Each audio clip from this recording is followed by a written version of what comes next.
Hey guys, welcome back. Today something a little bit different. We're going to talk about this truck I just bought and why I needed it and why I paid too much for it.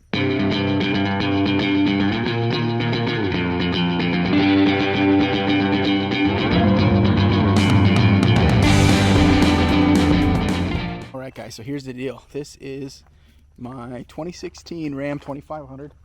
I just bought it 2 days ago and I paid a lot of money for it. I paid more than I should have, and I know that, but there's reasoning behind it, and I'm going to get into that in the video. Anyways, it's a quad cab truck. It has a 6.7 Cummins, and it's got Greta right there. How dare you? Alright guys, so here's the truck. It is a 2016 Ram 2500 with the Cummins turbo diesel in it. It's a 6.7 liter, and it's a quad cab truck. I think it's 3/4 foot bed. But yeah, it's got some pinstriping going down the side of it. I don't know if you can see that or not, but it's a work truck.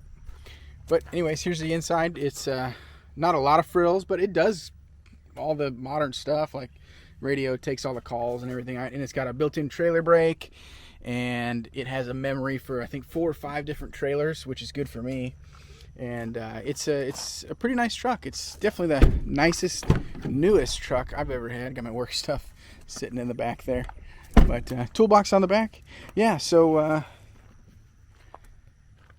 I've got a quick errand to run. We're gonna go down to the grocery store, pick up something for my wife, but I want you to come along with me, and we're gonna talk about why I bought this truck, why I paid too much for it, and why I don't care that I paid too much for it.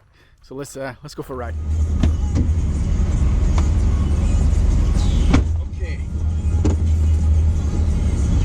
All right, let's go to the store and talk about this truck. So this truck, I just bought it. 2016 Ram 2500 with the Cummins. I've never had a 3/4 ton truck. Is that annoying, the radio? I've never had a 3/4 ton truck, and I've never had a diesel, let alone a Cummins. But gotta tell you, it's pretty cool. I couldn't be happier with it. This particular truck has a lot of miles on it. It's got 195,000 miles on it, and that's okay. It's a Cummins. I would suspect it was well taken care of, and I know that, and I'll tell you how I know that in a moment.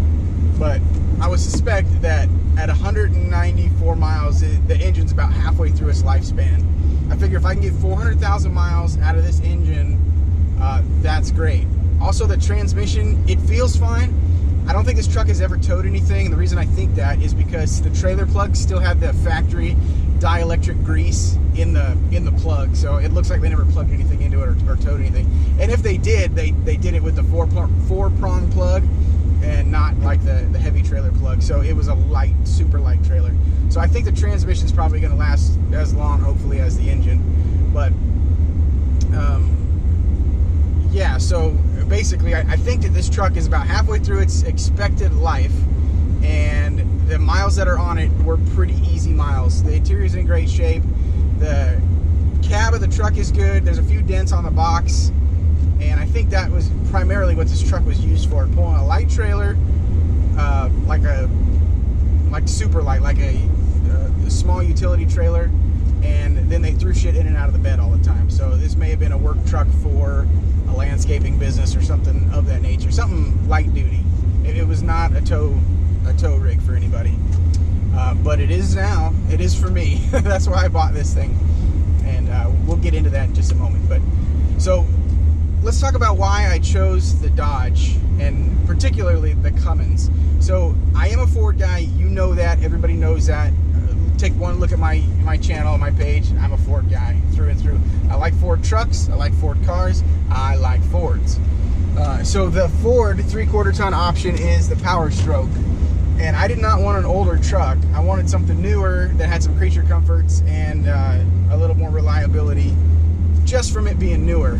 So my options were a 2011 and newer F-250 or a Cummins 3rd or 4th gen Ram. And this is the 4th gen Ram. I did find a couple of 3rd gens that would have fit the bill, but get older things, like older interior that have, you know, sat through more days and it's more weathered. You just want newer stuff. I just wanted newer stuff. So anyway, so what kept me away from the Ford and into the Dodge was just the economics of it all. The Ford, they hold their value. The 250 is a great looking truck. I really like the styling of the 2011 and newer F250. I think it looks amazing, and I would love to own one, but for a comparable mild and equipped Ford, I was going to pay $6,000 to $10,000 more than what I paid for this truck. Now, a caveat about money. I know a lot of guys don't like to talk about the finances of what they do in fear of it sounding braggadocious or just, you know, snotty or whatever. But listen, that's not my intent here on what I'm about to say, so please don't take it as that. I'm a normal guy. I'm not rich by any stretch of the imagination, but for what I paid for this truck, I paid $31,500 cash for this truck. And the reason that I mentioned cash is because it's important, because I'm starting a business and this truck is the linchpin of that, and I did not want to start a business in debt. So I paid cash for this truck. So there you have it. I've got a 2016 Ram 2500 3/4 ton with the Cummins and the automatic, and I paid $31,500 for it. Did I pay too much? You goddamn right I did. I absolutely paid too much for this truck, and I know it. But here's the situation. Right now, the state of used car dealers, things are through the roof. Guys are getting more for their trade-ins than what they paid for the truck originally, and the new car market is low. The new car volume is low, so the used car market and the used car volume is through the roof. Well, I won't say the used car volume is through the roof, but the used car market is through the roof. People are making money on used cars right now, and my dealer made money. I don't know what he paid for this. He was a wholesaler, so he bought it at auction probably from, you know, a lot that could not sell or did not want to sell a 200,000 mile truck. So he got it wholesale. My assumption is he paid mid-20s for this truck, and I paid low 30s for it. So he made his $6,000 or whatever, and you know, we both went on our way. The reason I was okay paying this price for this truck is, number one, I do not want to start my business with debt. So I knew I had to pony up if I wanted to start my business right now, which I do. And I'll get into why I want to start it now here in a moment. I hope I can keep track of everything that I'm going to get to in a moment. But I paid cash for it, and I wanted to because I didn't want to finance anything. You going to go? Okay. So why I was okay buying this particular truck. There are a lot of diesel trucks in my area, but there were very few stock diesel trucks within the price range and the mileage I was looking. Everybody had a tuner installed, and they had them turned up, and this and that, and that's when the reliability on these trucks, by and large, goes down the drain. This truck in stock form makes 400-something horsepower, 600-something foot-pounds of torque. It will pull everything I need it to pull with the EGR in place, not deleted, sipping on DEF, doing everything that I want it to do. It'll perform fine. But you can turn these trucks up, and they're hot rods, but I've got zero interest in doing that. So I found, actually this is a 2-owner truck, but it has never been jacked with. They put fuel in it, they put DEF in it, they changed the oil, I hope, and that's it. You know, and that's what I wanted, a relatively unmessed with example of a truck that I could put to work. So that's what I got, and that's why I paid so much for it. There were examples. I found a real nice Duramax down at the dealer here. I'm in Alabama also, by the way, if you're wondering where these prices live. I'm in North Alabama. But I found a Duramax on a lot down here. It had 167,000 miles, which, I mean, I don't know anything about the Duramax. I never even considered the Duramax, to be honest with you. All my gas burn trucks are Chevrolets. But for my work truck, I was going to have a Ram, or I was going to have the Ford with the Power Stroke. But anyways, I loved that truck. It was super clean, and he only wanted $29,000 for it. plus tax and all that other crap that they end up sticking you with. I think they charge you for like moving it from the front to the back. They charge you for everything. But anyways, 29,000, 167,000 miles. It was 4-wheel drive. It was red.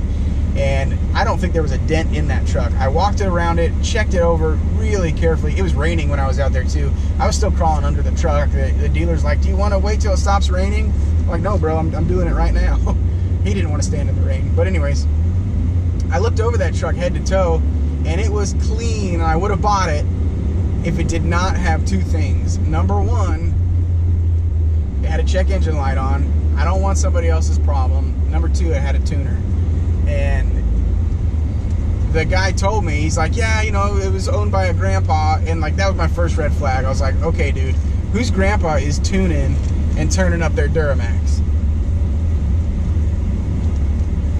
And they tried to spin me some yarn about, oh, he only pulled out the tuner to clear the codes. And I'm like, whatever. And then I left, but I told him, I said, hey, pull that code, give me a call, let me know what it was. He never did it.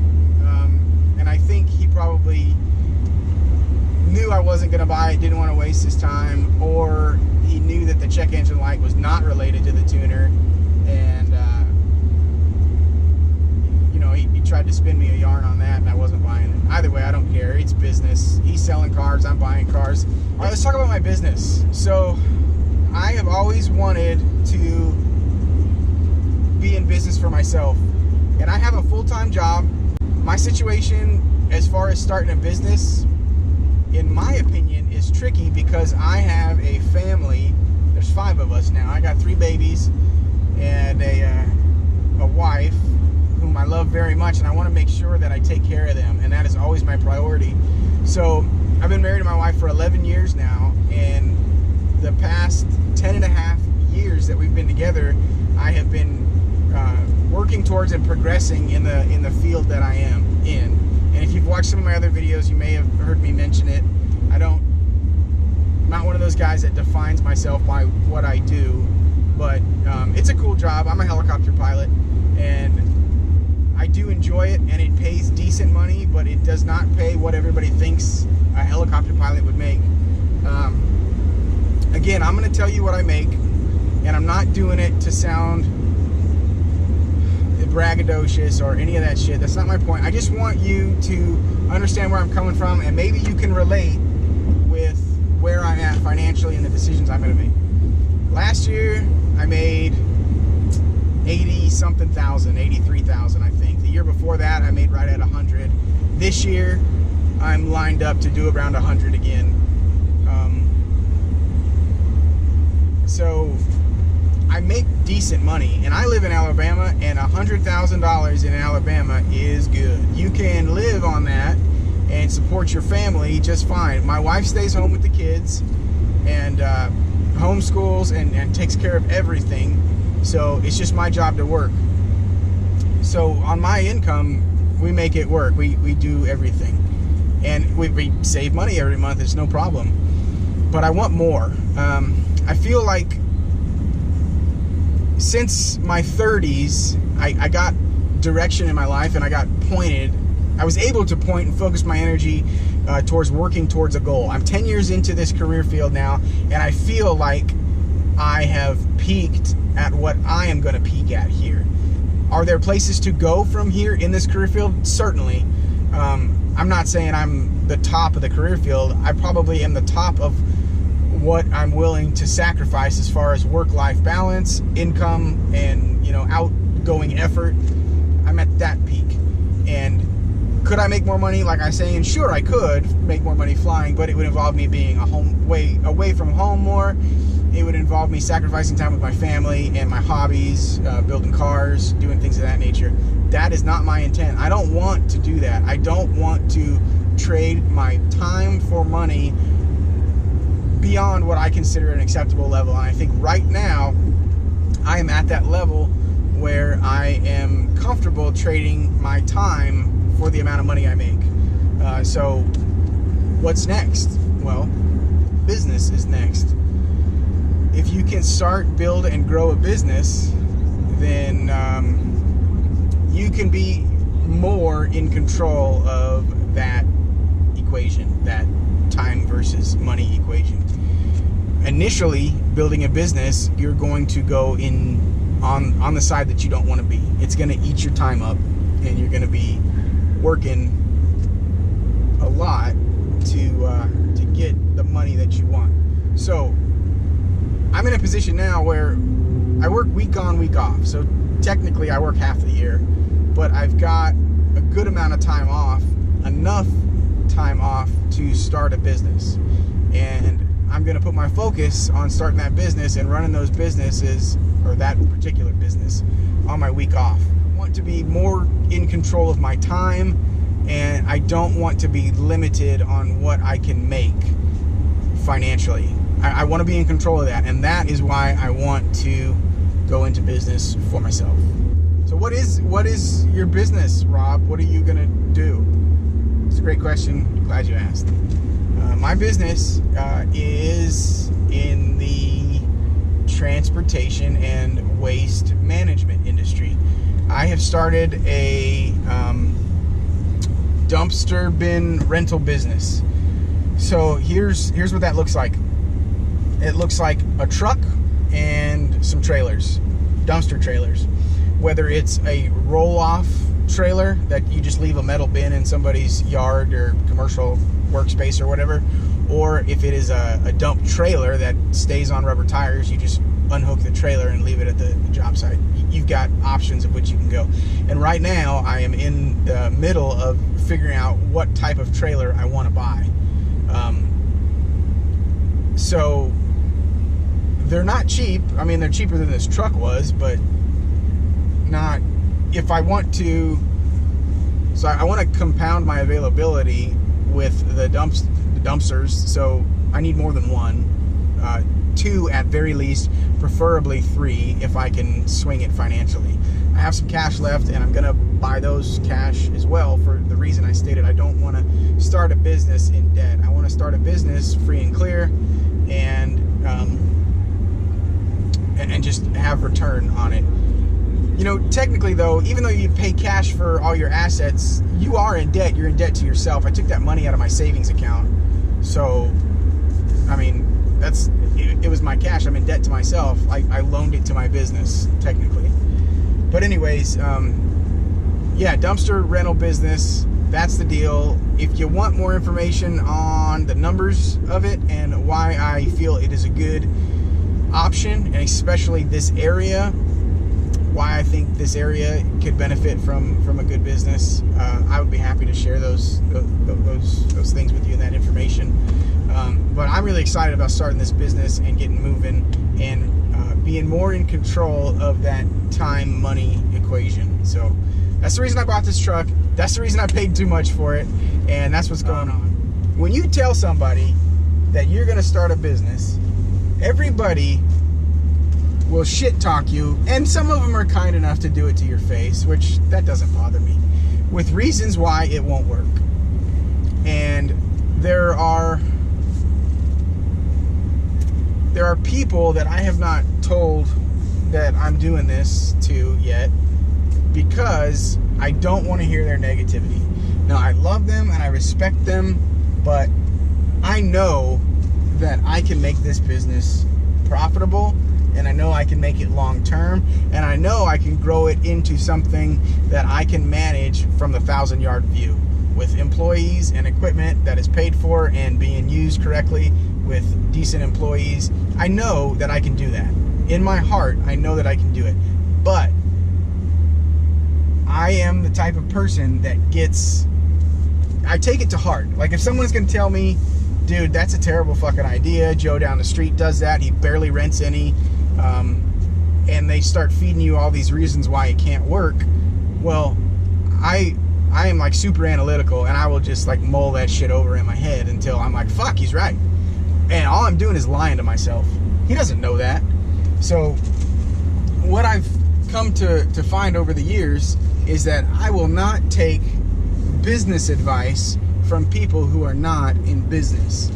And I think that you would probably find that if you're considering business, that would probably be beneficial to you as well. What value is somebody's opinion if they have no experience in the field in which you're trying to do work in. You know, whether it's just business in general or specific type of business or whatever, if they've never done it, if they've never stuck their neck out to the point that you have to make it work because all your cash is on the line, their opinion is not worth a ton in my mind. Now, I will accept their feedback. I'll talk to them about it. And I've had friends at work, you know, I brought this up at work with a couple buddies, and they're like, well, what if this happens? What if X, Y, and Z happens? And I'm like, hey man, yeah, I'm glad you asked that. That's a good question. Well, here's my plan for that. And I've got one buddy at work who has asked me some pretty pointed questions, and I had substantiated answers ready for him to answer his questions that were good. And he's like, well, dude, it sounds like, you know, you've really thought it out. It makes a lot of sense. And those kinds of conversations I value, and I appreciate his friendship. And I think he was probably asking me that because he doesn't want me to go down a path that I'm not prepared for, or maybe wants to shine some light on some areas that in his mind, he may have thought, hey, well, did you consider this? And a lot of things you read online, people are like, don't do it, it's stupid, you know, you're wasting your time, your money, blah, blah. You should just throw it in a 401k and this and that. And yeah, you know, it would make money in a 401k, but in a 401k, it's not up to me how much money it makes. It's up to me here how much money my business makes. It's going to be relative to my effort. So if I grind as hard as I can, and I put my back up against the wall, because my back is up against the wall because it's my money and I want it to do well, I'm gonna find every avenue, every facet that I can, and I'm gonna work all these angles in order to get what I need to happen. And as long as I'm continually seeing growth in my business, I'm good. I don't have a timeline on when I need it to be X, Y, and Z. I mean, I would like to work for myself in 5 years. That's my goal.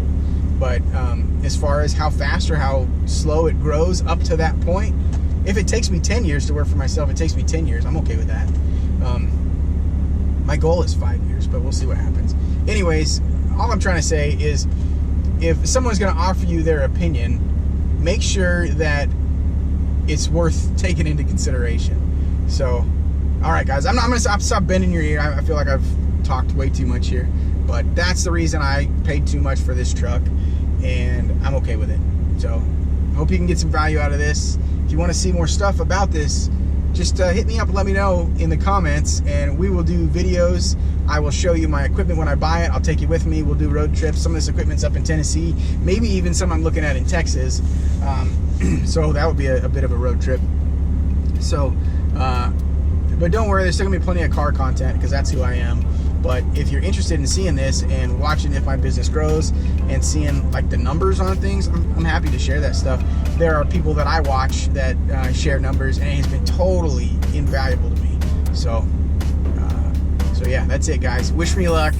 Please like, comment, subscribe, and that helps me out a great deal. It keeps me motivated to keep going. Anyways, just want to share this new venture with you guys. Hope you are all doing well and staying healthy. Talk to you soon.